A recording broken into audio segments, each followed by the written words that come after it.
Alright, so I'm starting a new video here, and in the last video you saw me install these two nut certs, or rib nuts, or threaded inserts, or whatever you want to call them.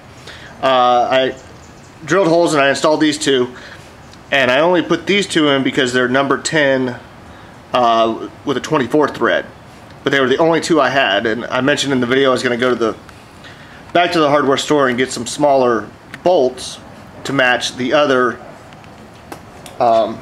rib nuts that I had. Well, when I was there, instead of finding more bolts, I actually found some more rib nuts that match the bolts that I already bought. Not to mention these are steel, as you can see right there.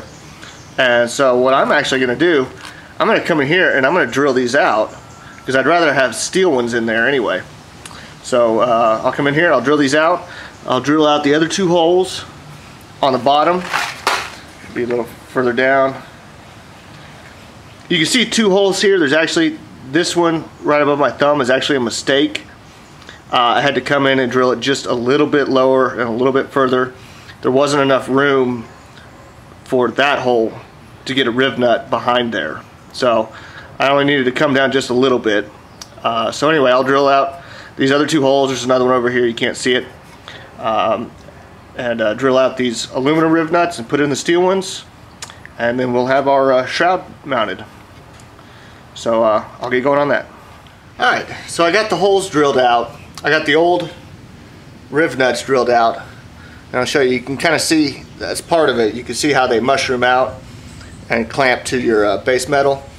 Now these steel ones actually required a little bit larger hole diameter, and unfortunately I didn't have the correct size drill bit, so what I had to do was come in there with a little round hand file and hand file the holes out.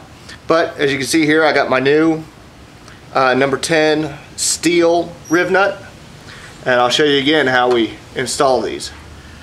So just like a pop rivet, the hole's still, there we go, still a little bit tight. So just like a pop rivet, I'll bring that back there a little bit. Maybe you can actually see it squish. So then you pinch down on it, just like a pop rivet gun. And you can kind of see it squish there just a little bit. And that is what you kind of don't want to do. Let's just pop out those rivets. I was squeezing that a little too tight. Let's test a bolt and see how we're doing. Yeah, we're still good. We still got some threads in there. Oh yeah, we still got threads in there, so we're good.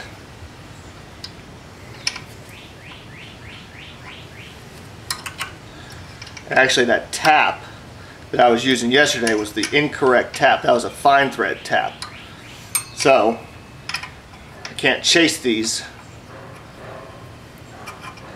with a tap because I don't have the right size tap. So anyway, I'll go ahead and do the other four, and I'll show you what it looks like when it's done.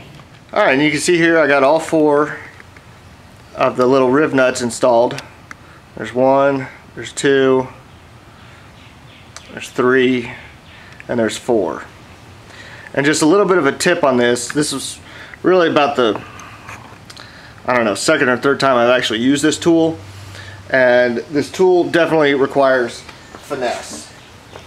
I'll show it to you. Here it is.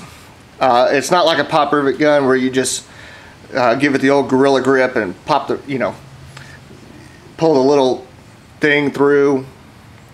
And this requires more finesse. So you just kind of squeeze it, and then you check and make sure that your little rib nut is tight. Because if you do what I did, what you just saw, was I over squeezed it and it actually pulled out some of the threads.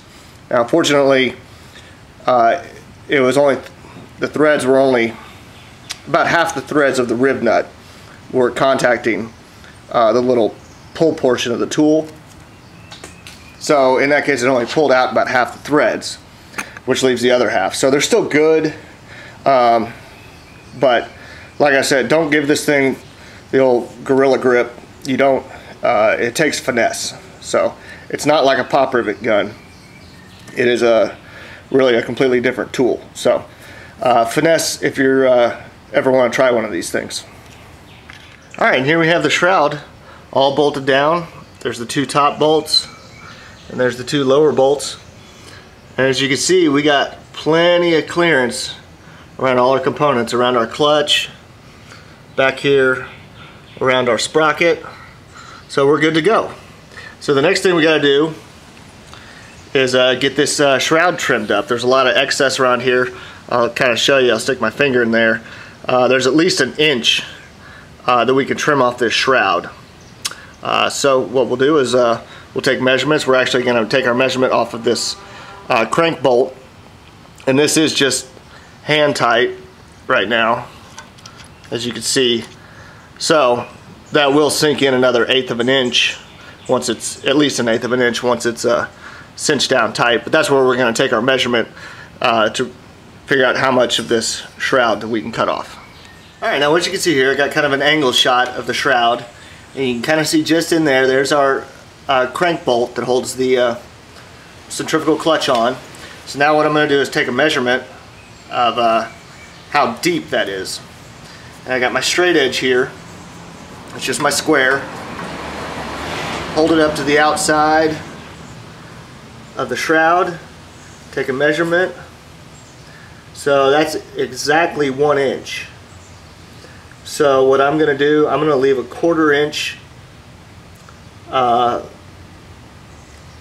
little space between the cover that we're going to make that'll weld to the perimeter of this.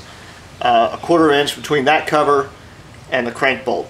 So basically what we got to do is cut off 3/4 of an inch of the shroud. Alright, so we got the shroud off the bike. It's sitting here on the work stand, and basically all I'm going to do is come in here with the tape measure and mark off 3/4 of an inch all the way around this outside edge of the shroud. So I'll get going on that, and then we'll get to cutting. Alright, and there you can see we got our line scribed all the way around the circumference of our shroud. So now all we got to do is come in there with the angle grinder and the cutoff disc and cut off that 3/4 of an inch. Alright, let me just put my goggles on and we'll get going. I got one of my welding gloves on my left hand because I cut the hell out of my index finger earlier today, and I got a big bandage on there, so I just need to protect that.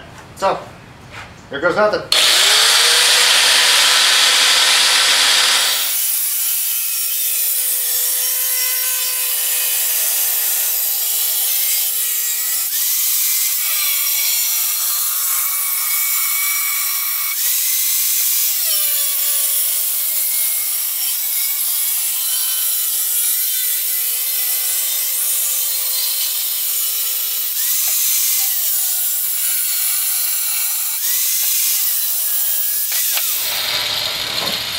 There we go. We got 2 pieces.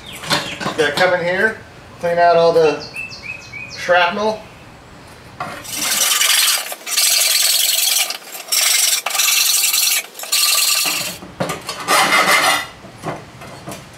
And that's it. Ready to mount it on the bike. And there we go. We got the shroud bolted back onto the bike, and it's shorter, so we got a little more clearance there for our leg. All we got to do now is just come in here and make the cover for the outer part of the shroud. So that's our next thing to do. So we'll take that off and get it put back here on the bench.